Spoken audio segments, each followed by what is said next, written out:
Hey, welcome to TMZ Podcast. I'm Branson Quirk. I'm Charlie Neff. How you doing, Charlie? Good. How about yourself? I'm doing well. What was the biggest story that you broke today at your desk? Oh my gosh. What are you working on? Can you I'm reveal? working on everything right now. You're stressed out. What's going on? Okay, so obviously the main stuff is the Summer House drama that's been going on. Have you kept up with that at all? I've been so busy with our podcast that I have not. They're calling it Scandival 2.0. Oh. Where there's two girls that were best friends on the show. Both of them got divorces, and now like the couples have like swapped in a way, not totally, but like one of the girls is now dating the guy. It's like a whole thing. Oh yeah, I mean it was about time. We needed another one of those, huh? Yeah. We're tired of Tom Sandoval now. I know. Happened to him anyway? We haven't spoken about him for a long time. He's doing his cover band stuff. I watched his America's Got Talent thing. Any good? Last week, it was last year or 2 years ago. Did you see it? No, I haven't. His performance in front of Simon Cowell. Uh-oh. Terrible. Oh, Terrible. no. It's embarrassing. We'll watch it after. I'll show you. So I've been working on that. I'm working on a celebrity home that I can't say just yet because I haven't fully done it yet. Selling, yeah. Nice. All the things. I'm exhausted. Yeah. I had a Jersey Mike's sandwich, and it was tasty as heck. We're not sponsored by Jersey Mike's, but everybody here gets Jersey Mike's, actually. So good. Yeah, it's a good price, good amount of food, good calorie count. I went and got Starbucks at my lunch break. What'd you get? Fab. They have this new lavender matcha that is so good. And then I had the bacon breakfast Gouda sandwich. Oh, that's the best one. I love That's the best one. So Bread's a little hard, but it's good. Yeah, it's fine. A little hard to chew, but it's good. Moving on. Yes. So there's a new twist in the Charlie Kirk case. Yeah. Some new information from the defense side, but we're now also hearing from the prosecutors as well. As we had reported, the defense is claiming that the bullet from the autopsy does not match the rifle in the murder of Charlie Kirk. Very bizarre. Very bizarre. I mean, but this is all very early, so this was just presented. We're hearing both sides. New legal filings. It's now raising key questions about the ballistic evidence. Defense for the suspect, Tyler Robinson, claims the bullet recovered does not match the rifle tied to him. According to these legal documents obtained by TMZ, Robinson's defense team argues there's a discrepancy between the ballistic evidence and the weapon prosecutors say is connected to Robinson, including, and I don't want to say the wrong thing here, but it all comes down to an ATF analysis report. And they're going to potentially call ATF as a witness in the case to testify, not witness, but calling the ATF to testify here in their defense to say that there's not enough evidence here, that the bullet was in the gun that's tied to him. Yeah, I also thought it was kind of interesting that Tyler Robinson's lawyers are making a push for the trial to be televised. Yeah. They said keeping court proceedings as public as possible to help quell and contradict the tide of misinformation. I just thought it's all so strange because remember there was all those text messages that Tyler allegedly had with his love interest, that he was saying that he was going to go do this, and like it was all in these text messages, and then now we're hearing, oh, it's not him. And the docs, according to the defense. Right. I know you got all of that. And then there's that. But then apparently they're just drowning in evidence, both sides here, claiming prosecutors have already handed over 20,000 files. That haul of files includes 61,500 pages, 31 hours of audio, and more than 700 hours of video across 5,000 plus clips. And apparently it's going to take a very, very long time, at least 60 days to review just some of this. Wow. So it's going to be a long process. This is going to be a long case, obviously. But now it's important to note the prosecutors are now pushing back on this claim by the defense, rejecting it, saying that prosecutor Christopher Ballard, he clarified it, saying generally when a bullet fragment analysis comes back as inconclusive, that means the fragment did not contain enough detail for the examiner to say one way or the other. There's just not enough there to determine whether the bullet was fired by a particular firearm.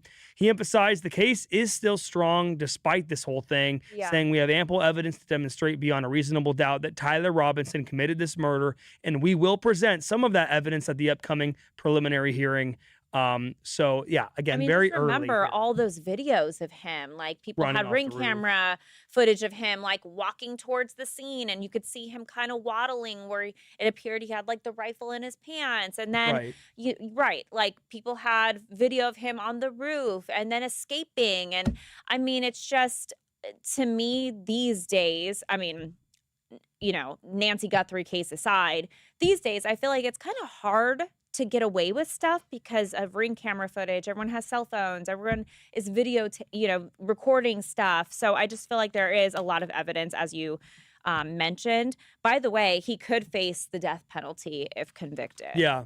Yeah. And I know, Donald Trump was pushing for it. Yeah.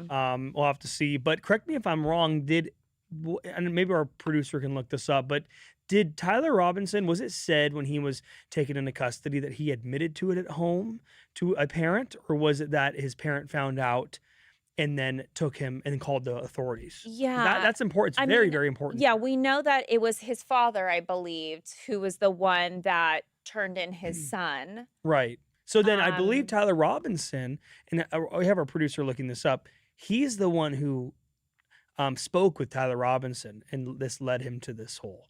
His father? No, the youth pastor.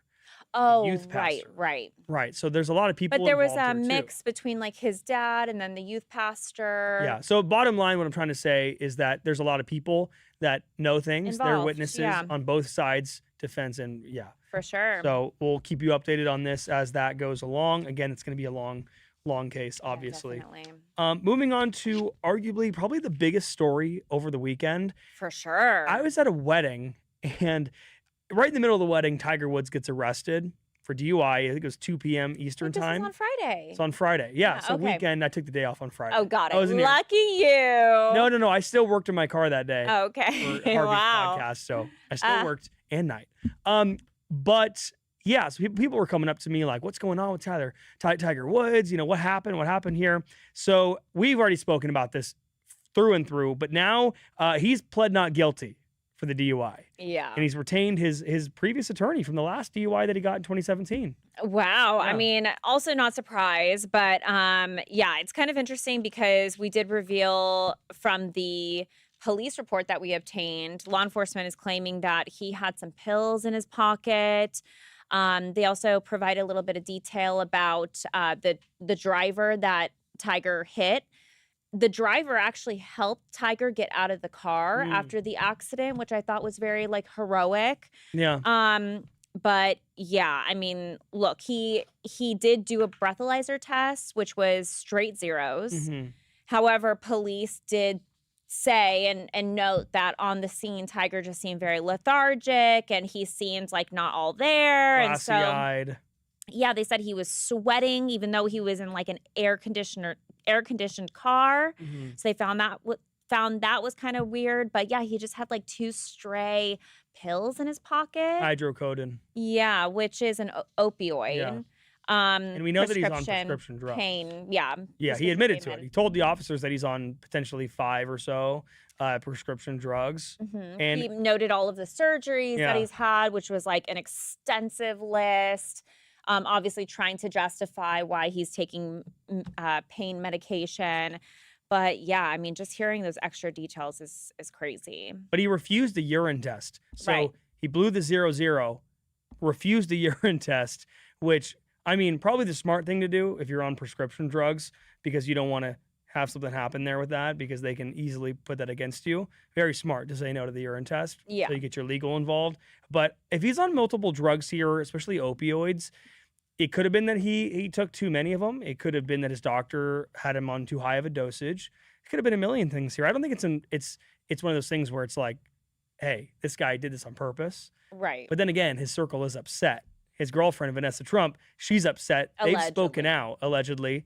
And I feel like if it was anything like not his fault, doctor type of thing, they wouldn't be so upset right now saying all these things. It sounds like it might be a choice here. Yeah, and I think too, one of the things that could possibly happen to him is he could potentially get his license taken away for a year, which I'm sure people in his inner circle would be happy about that because that will force him to get a driver. I think everyone's just like, why doesn't he have a driver? This guy's so rich. And then there was reports over the weekend saying that he likes to keep his privacy and that's why he doesn't. Look, we don't know that part, but I do think if he were to have his license taken away, that would be a good situation, not a bad thing. Well, look at his last DUI case and try to compare these things because it's weird. Woods was found asleep behind the wheel. He tested positive for 5 drugs, including hydrocodone, which was in his pocket during this arrest. Initially charged with 3 misdemeanors, later pleaded guilty to reckless driving,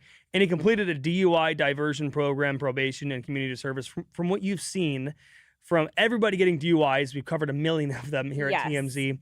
When someone gets a second DUI and it's reckless like this and it's a bad accident, no one was hurt, thankfully. What's usually the outcome here? Do they usually get a way harder slap on the wrist? What goes on? Yeah, for sure. And then also, I mean, I don't know if they're going to lump these in, but obviously a judge is going to look at like previous cases. But you usually get that if you are still driving, you don't get your license taken away. You have that breathalyzer thing in your car. But again, we know that wasn't the issue, right? Because he did do a breathalyzer test and that was 000.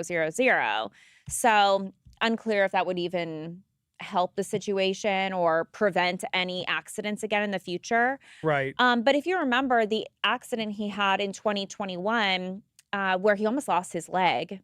Right. That one, there was so much criticism around the investigation because he was not tested for anything. And a lot of people thought that he was maybe under the influence of whatever. But the sheriffs at the time said that, oh, we didn't think there was any reason to test him. And a lot of people felt like, he got off a little too easy on that one. Yeah, it happens. I know people who get into car accidents and they did have something to drink that night, but because the accident was so like complex and it was only them in the accident, whatever it is, they're like more worried about their safety, getting them to a hospital, checking them out versus testing them and looking at it criminally. Yeah. So it's very possible. It is important to note too that he claims that he was just distracted by his cell phone and the radio. Yeah, right. That's his defense. He was changing like the radio station and stuff. Which happens. Well, yeah, I will say I am like fidgeting around with my radio. Believe it or not, I still do listen to the radio. Yeah. And there's times I look up and I'm like, oh shit, like I'm about to hit somebody. So I do get that. But look, I'm also not sweating profusely when I have like a, big AC going on in my car or like being lethargic at a stop. Do they know how fast he was going yet? They didn't say. They just said it was like top speed. I looked on the Google Maps. It's like a 35-mile-per-hour zone. So it's really not that fast. But to flip your car and roll it over, at least 50 to 65, in my opinion. Yeah, I mean, it's hard to speculate, but yeah, he's definitely going faster than the speed limit. We love speculating here. That's why we're here. That's what the TMZ podcast is, speculation. No, I'm kidding. All right, moving on to our final story. So this is hilarious. I love it. Bring it. This is so funny. So not funny. I hope she's caught. But there was a woman in a police car. This video went viral today of her. We're playing it now. She is seen wiggling her way out of the window, handcuffed, while the cops are doing who knows what down in front of the car. She's able to sneak out of this car. Yeah. So let me get my notes here. So this was the Muskegon Heights Police Department. Basically, police believe she broke into a home around 4:30 p.m. Authorities are now pursuing charges including escape, breaking and entering, larceny. And the events leading up to the arrest included officers responding to a parked vehicle at an abandoned business. And the driver was immediately identified, and the female passenger's identity was initially unknown. They did fingerprint and trying to identify her. And then once she was identified, officers discovered she had an outstanding parole violation and she was handcuffed and placed in the patrol car. So flash forward to what we're seeing now. She can be seen escaping and they are still looking for her. Yeah, she's on the lam. They're asking the public for help. So in the video, I gotta say, criminal aside, very smooth by her. Very smooth. Like very she smooth. got out watching the video. Let's play it again really quick. Watching the video, you'll see her head is first up and she's going down. Like she's gonna land on her head. I feel like she's done this before. If she had, don't you think it'd be in the news before? But maybe it had been. First, how the hell did they leave the window cracked? If you have a suspect cuffed in your car, Well, what if it's hot in there? If it's hot in there and the car's off. I just watched a body cam about this exact thing. Yeah. And the woman they put in there kept asking them to crack the window. Yeah. And the officer's like, no. The AC is cranked. Oh. And she's like, it's so hot in here. It's like, no. The AC's cranked. By the way, that same case, she ended up shooting the officer with a gun that was in her underwear. Oh my God. She went to jail for 45 years. But that's why they don't crack the window. Well, they did in this situation. They have bars on the windows too. Some do. Wow. Some don't. Have you been in a police car before? No, you have? No. Oh, okay. I thought you may have. No, why would you think I have? I don't know. You went through a whole MTV era, like your MTV. Yeah, era. no, I was detained once, but not by police, luckily. But you're detained by not going to get police? more into it. Is this like a cop stripper type thing? No, actually, it was just, oh my gosh, what are they called? Loss prevention. Oh. When I stole some stuff at a TJ Maxx. Really? Yeah, as a kid, as a 17-year-old. Wow. You ever said this before? Detained. Probably on the maybe. show. Probably Yeah. Can you at least tell us what you took? Oh, just clothes. Statute of limitations. It's gone out now. It was under, it's over. But it was under a certain amount, and I was underage, so they don't arrest you. Oh yeah. You just pay a fine, and then they say like, "See you later." Okay. Yeah. And that was your High last school time days. stealing something, right? Yeah. No, just kidding. Other than hearts, I'm stealing hearts on the regular. Yeah. I see it around the office all the time. Oh God, Brent. Devin Roll. I'm just kidding. Oh please. All right. Well, we have comments. Ooh. For the Charlie Kirk story, Alma says Tyler did not commit this crime. That is a very bold thing to write. I'm not even going to respond to that. Believe what you want to believe.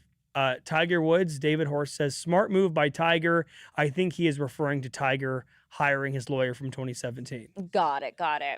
Yeah, right. Well, because he was arrested for DUI, but then the charges were like lessened, so he technically wasn't charged for that. Smart move to get the same lawyer. Yeah. Because he knows what he's doing. Gene McKenna for the woman in the cop car story. Catch Me If You Can. Now that's funny. It looks like a movie. Yeah, like a TV show being filmed. It also reminds me of like when you have like a fat cat that's like squeezing through like small crawl spaces, and you're like, wow, how'd that fat cat do that? And it just so I don't know. What's your first move if you crawl out of a police car? Where do you run go? like she did. No, but like where do you go? How do you get the cuffs off? Do you go home, know. ask your boyfriend to baby daddy to cut them off? Yeah. What do you do? I don't know. Yeah. How do you get them off? Maybe she has them still on. She might still have them on. She's like showering still. She might be here now. Oh no. She might be in LA. Oh gosh. Let's see. 6'9" says that's not escape. Those dumbasses left the window down. Yeah, not smart. Great, but who would think that would even happen though? Very rare. Yeah. They were not. Think about it like this. They were nice enough to roll the window down for her. They did a good gesture, and that's why she took cops advantage. become the way that they are because people take advantage of them. Yeah. So miscellaneous comments. Nakia, howdy from Alaska. Wow, Alaska. Have you been there before? No. Have you? Me either. No, I want to go. Well, you just went on a cruise. So yeah, that was to Cabo. Maybe you should go on a cruise to Alaska. I heard that's very senior citizen-esque. It is. Yeah. It is. And get this. You want to hear a really good deal, senior citizen-esque? Sure. The seniors always say, wait till the off season, and then you've probably heard this, take the cruise back to port. So when it's going back to port anyway, you catch a ride, and then it's like half the price. Wow. Look at those look tips. At the northern lights and everything. Are these tips from grandma? Yeah. From grandparents. You'll know soon because AARP is coming. No, what I'm just kidding. I'm just kidding. Branson's ready for me to get in my casket right now. No, I'm just kidding around. No, I'm excited for my 30s, by the way. I'm very excited. How much longer? 4 more years. Okay, let's slow it 3. down. Sorry, it's my birthday in a couple weeks. So 3. Oh, cute. 3. I have never Are you an Aries? No, Taurus. Oh, okay. I've never gotten a Charlie Neff birthday shout out. You have to be here on your birthday. I will. Okay, Monday, good. I'm literally flying back from Vegas just so I can be here for that. Oh, I do all the birthday shout outs at work. That's what he's referring to. Wait, one more comment. Julie's says that guy wears his hat in an odd way. Looks like a little bit trying to wear a hat. This person must not like your hat, Branson. Oh, you're wearing a Mickey Mouse hat. Wait, so it's because of the way I have a small head, you know? I don't. Do you? You want me to wear like it? I have an average. What is happening right now? Or like this? Like Marky Mark from back in the day. Or like back in the day, like even like the 2000s, like the side. Like wait. What like that. is kind of like going PTA. on? Do you ever wear it backwards, like fully backwards? Cool. Now you're looking like a San Diego kid. No, like that. Oh, what? Is that a thing? And then you kind of mew, so you go. Ew. All right, let's That's get my out of new here. ick. That's definitely a new ick. All right, thank you, everybody. See you Thanks, tomorrow. guys. See you.